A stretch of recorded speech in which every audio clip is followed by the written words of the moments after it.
Our world, this extraordinary sphere of rock and water, is a tapestry woven with threads of the familiar and the utterly astonishing. It is in the pursuit of the latter, the places that defy our expectations, that we often find the truest sense of discovery. There is a profound joy in standing before a landscape that confuses and surprises, a place that whispers tales beyond our immediate comprehension. So do join us on this exploration, and to ensure you don't miss our future journeys into the unknown, do press the bell and enable all notifications. It's such a small act, but it really opens a window to a world of wonder. The peculiarities we shall witness are not of a single origin. Some are born from the immense, slow power of nature, geological dramas playing out over millennia. Others are the legacy of human hands, structures or stories that have become as much a part of the landscape as the rocks and rivers themselves. And then there are those that remain a mystery, their weirdness a puzzle even to the people who live in their shadow. These are not mere curiosities, they are invitations to question, to marvel, and to appreciate the planet's boundless capacity for the strange.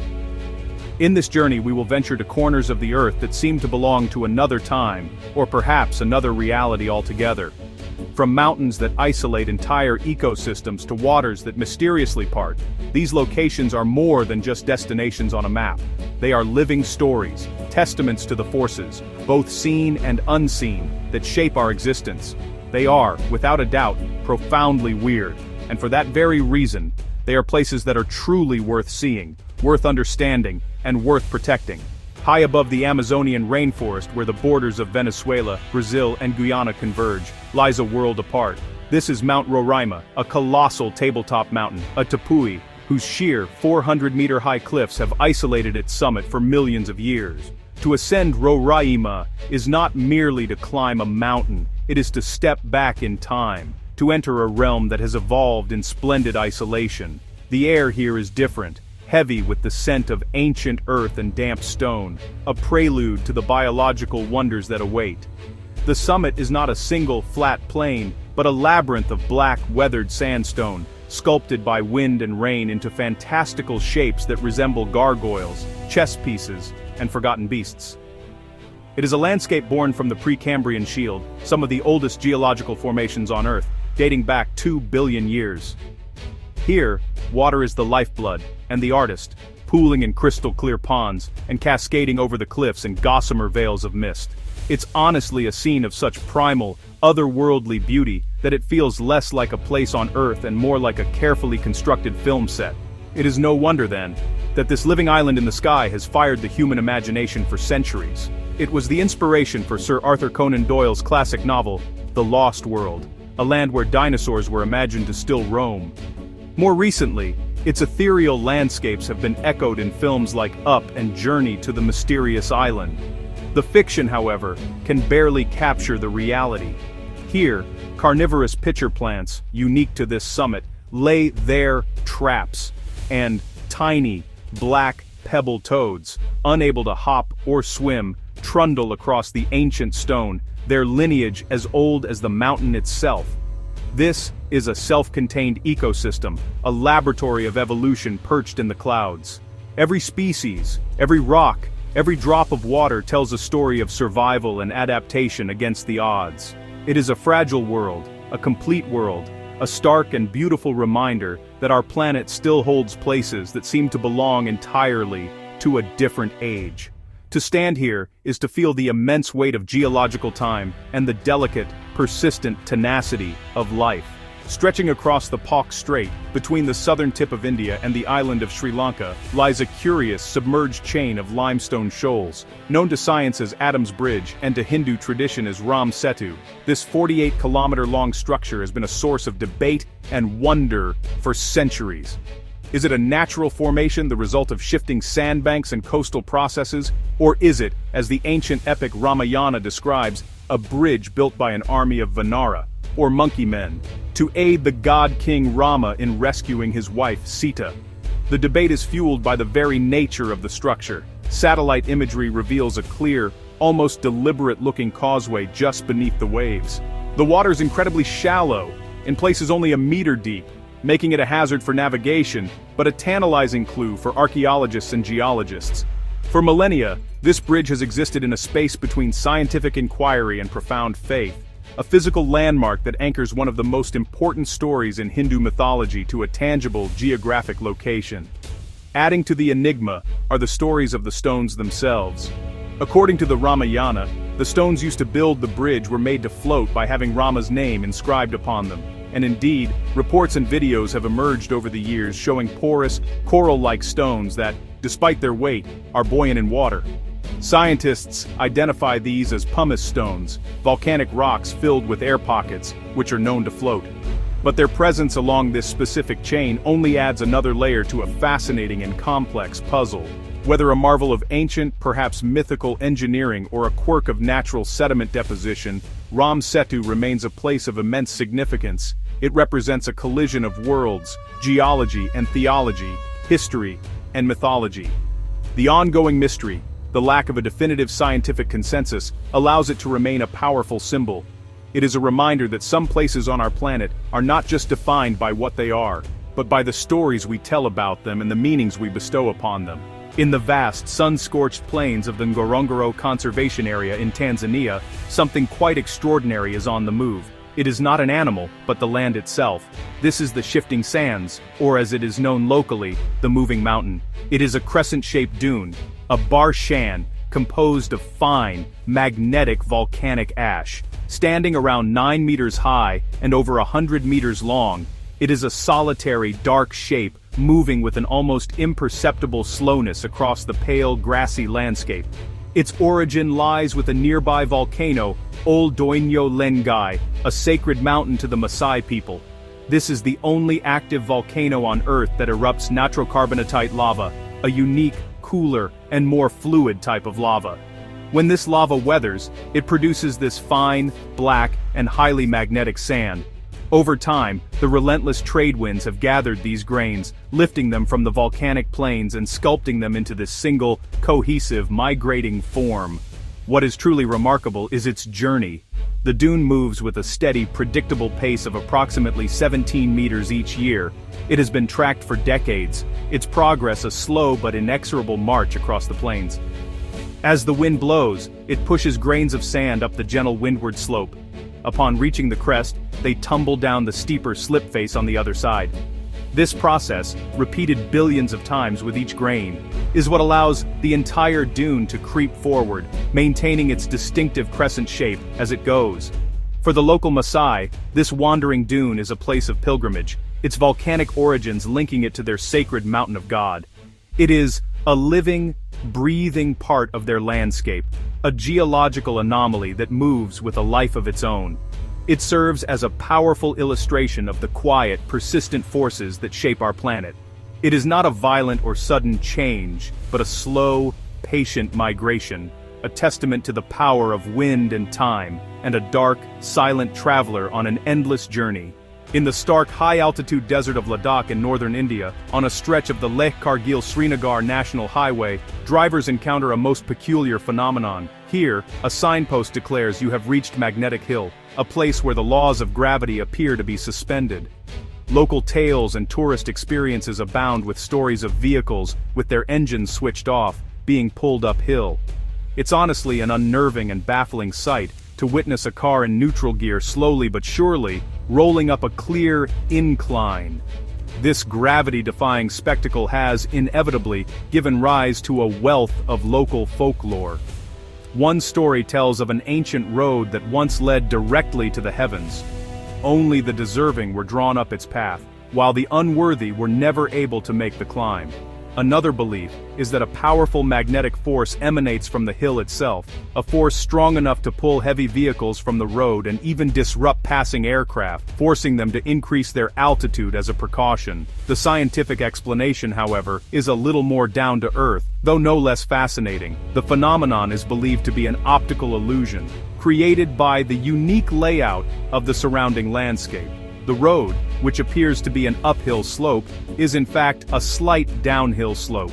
The illusion is a product of a completely or mostly obscured horizon. Without a true flat horizon line to act as a reference point, the brain is tricked, and our perception of what is level and what is tilted becomes fundamentally skewed. These formations are known as gravity hills or magnetic hills, and they exist in various locations around the world.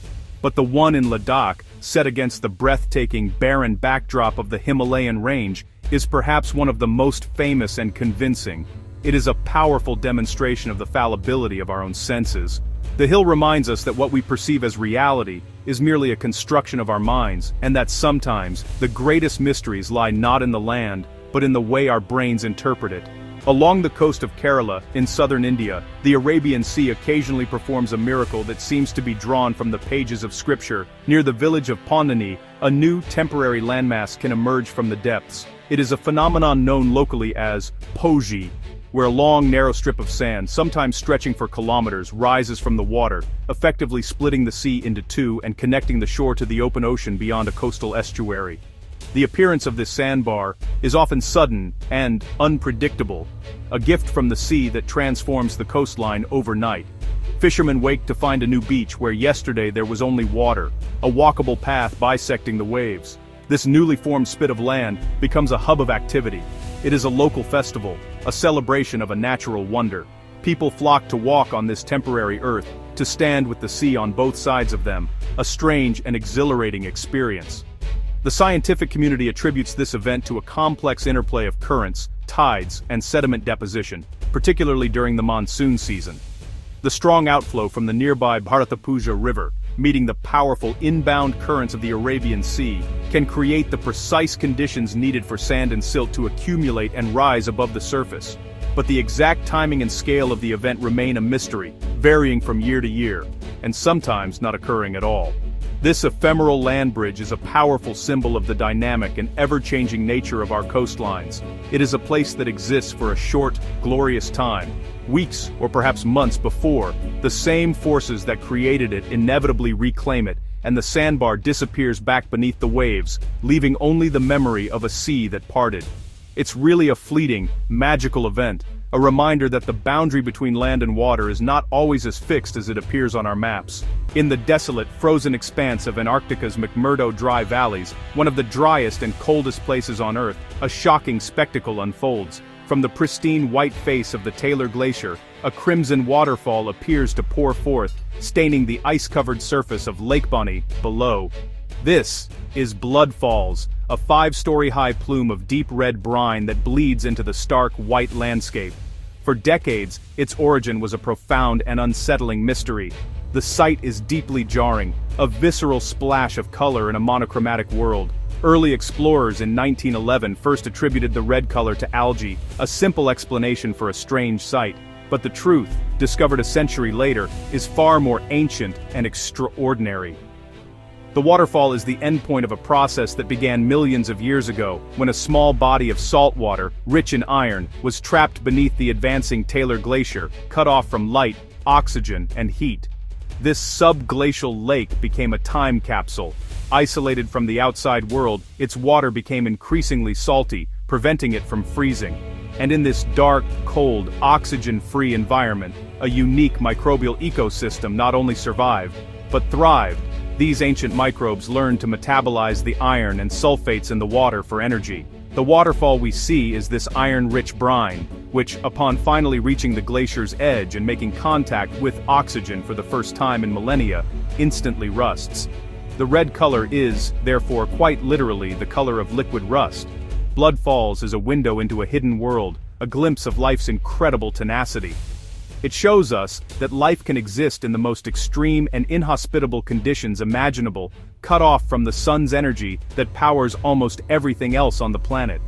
It is a chilling, beautiful, and profoundly important discovery, a bleeding wound on the face of a glacier that tells a story of ancient life, sealed in ice. On the Indonesian island of Flores, the summit of the volcano Kelimutu holds a trinity of crater lakes, each with its own distinct and, crucially, unpredictable color. These are not static pools, but geological moods, their waters shifting through a palette of black, turquoise, green, red, and brown. To visit Kelimutu is to witness a living, breathing chemical reaction on a monumental scale, a landscape that is never the same twice. The three lakes, though sharing the same volcanic peak, are remarkably independent. Tiwu Adabupu, the Lake of Old People, is typically a shade of blue and sits apart from the other two. The other two, Tiwu Ko'o Whai Nua Muri, the lake of young men and maidens, and Tiwu Atapolo, the enchanted lake, are separated only by a thin crater wall. These two are often shades of green and red, respectively, though this is by no means a rule. Their proximity and yet starkly different colors are part of the deep mystery. Local beliefs hold that the lakes are the final resting place for souls. The departed are sent to one of the three lakes depending on their age and character in life.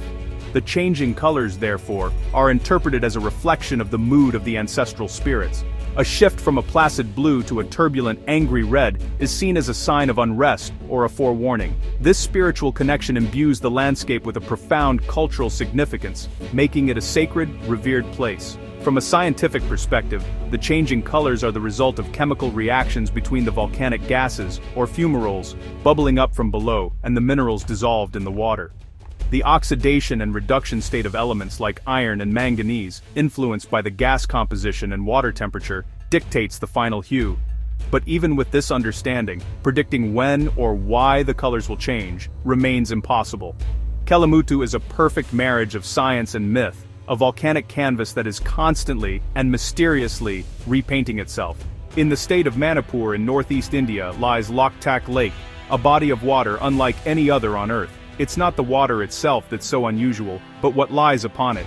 The lake is famous for its phumdis, which is a Manipuri word for the, heterogeneous masses of vegetation, soil, and organic matter at various stages of decomposition. These aren't just small patches of lily pads, but vast, thick, floating islands, solid enough to support huts and honestly, even entire villages. These phumdis drift across the lake's surface, their positions shifting with the wind and water currents. They're living ecosystems, a tangled matrix of reeds, grasses, and other plants, with roots drawing nutrients directly from the water. The largest of these islands, covering an area of 40 square kilometers, is a declared national park, the Kebul Lamjao National Park, which is actually the only floating national park in the world. It's a testament to the incredible adaptability of both nature and humanity.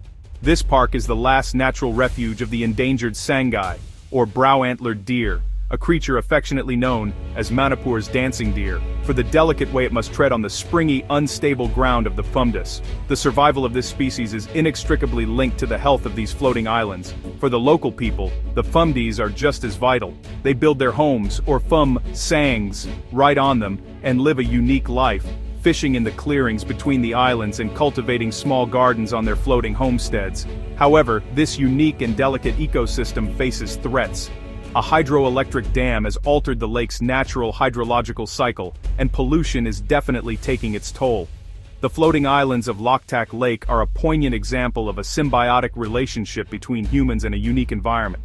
They represent a way of life that is in perfect, yet precarious harmony with its surroundings, a floating world that is as fragile as it is beautiful. East of Phoenix, Arizona, a jagged range of volcanic mountains rises abruptly from the Sonoran Desert. These are the Superstition Mountains, a name that perfectly encapsulates their fearsome reputation. For centuries, they've been the subject of dark legends, stories of lost gold, and tales of mysterious deaths. At the heart of it all is the legend of the Lost Dutchman's gold mine, a story of a fabulous gold mine hidden somewhere within these treacherous canyons, a secret that has lured countless prospectors to their doom. The story, in its most common form, tells of a German immigrant named Jacob Waltz, the Dutchman, who in the 19th century supposedly discovered a mine of incredible wealth. He took its secret to his grave in 1891, leaving behind only a handful of cryptic clues. Since then, a fièvre d'or has gripped the region.